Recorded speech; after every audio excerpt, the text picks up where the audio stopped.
Hello. See you again with Car Expert YouTube channel. Don't forget to subscribe to get the newest update of car reviews. Lotus is back, both literally and figuratively. After the British brand's 2-year absence, the Evora 400 marks its return to the American market. It also shows what's in store as Lotus moves forward after a rough few years. We'll cut straight to the point. The Evora 400 is the best car Lotus has ever made. The biggest change to the Evora is the interior. The door sill, perhaps the biggest hindrance to practicality, is now 2.2 inches lower and 1.7 inches narrower. The footwell is also 3.3 inches wider. Getting in and sitting now just feels like it does in most other cars, which, for Lotus, is a revelation. Hey, there's room for a dead pedal to the left of the clutch.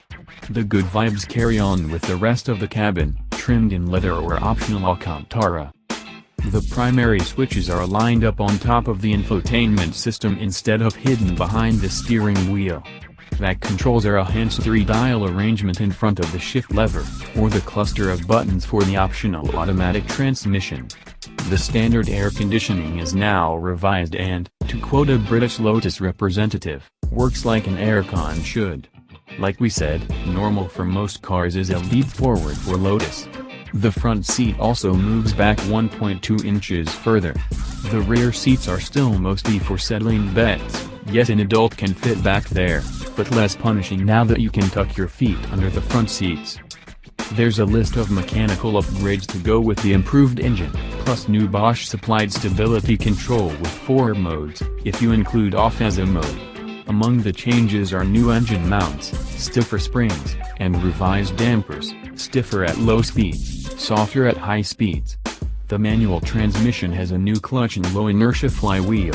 More important is a new shift mechanism, now made of cast aluminum and with shorter linkages. Unlike the one in the old Evora, this one doesn't feel like it's going to break off in your hand, another one of those modern amenities we talked about.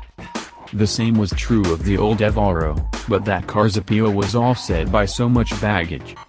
Metaphorical baggage, of course. Then as now there's a modest 6.0 cubic foot trunk behind the engine.